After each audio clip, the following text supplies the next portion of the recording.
Hey y'all, welcome back to MathRescue. I'm Andre and I make content to take away the stress of learning math. In this video, we're going to look at a scatter plot, then run a regression in Desmos to find the best model to fit the data. Take a deep breath, we're going to go slow, break it apart step by step, and make it feel easy. Let's talk about it. Alright, so here we have our data. To do a regression, I'm going to show you how to do it in Desmos, so we got to head over there. Go ahead if you want. You can pause and record these tables. All right, let's go ahead and switch over. Okay, cool. So first thing I want to do is I'm going to hit this plus sign right here on Desmos.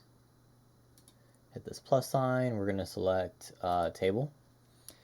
And I'm going to go ahead and start with the first one. So let me do all the x values first.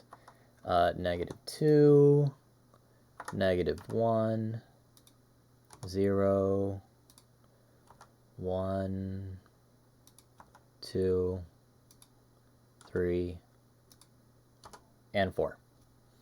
All right, let me then go ahead and do my y values. So 1.2, 1.8. Notice that it's starting to go ahead and graph it for us, and it's graphing it in this green color right here. All right, 2.7. Feel free to fast forward the video if you like to kind of skip past me slowly typing these in. 6.2, 9.4, 14.1. Okay, so this is our scatter plot here. Now a few things to visualize this a little bit better. I'm going to go ahead and click into this wrench, and I'm just going to select high contrast mode. It just looks a little bit better to me. Now if I'm kind of looking at the shape here, it looks like it's increasing exponentially. But what I can do to kind of generate an exponential function to model that, or to be sure, is I can click on this regression button here. Notice that when I hover over it, it says add regression, so let me go ahead and click that. And the first thing that it defaults to is a linear regression. So I could force this to be modeled linearly. However, you can see that the correlation between the line that it drew and the point is pretty bad, not that great. Notice that it also wrote the linear model for me here. What I'm actually going to do is I'm going to change this to say exponential. And now look how nice it is. Very tight, very, very closely correlated. So it gives me the model that's actually being represented with those points on that scatter plot. Here I have the initial value. Here I have the common multiplier or constant ratio. All right, let's go ahead and do similar with the, I can hide it.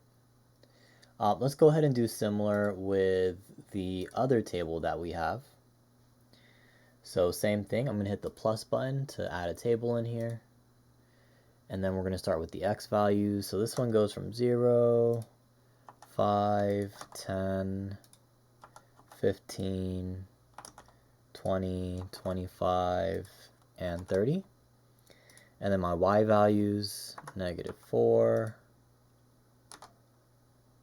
18, 32, 38, 36, 26, and 8.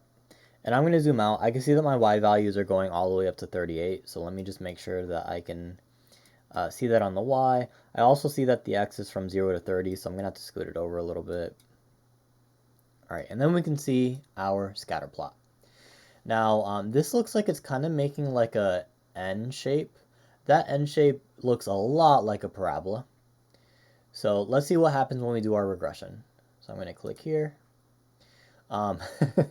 So again, it automatically defaults to doing a linear regression. Notice that the correlation coefficients are really close to 0. They're not great. So let me go ahead, because this looks like a parabola shape, I'm going to assume that it's a quadratic function. So I'll select quadratic regression. And now look how nice those points fit our function. And Desmos also gives us our equation for that model there. All right, I'm Andre with MathRescue. I hope this video has been super helpful. My goal is to always make you feel super confident in math.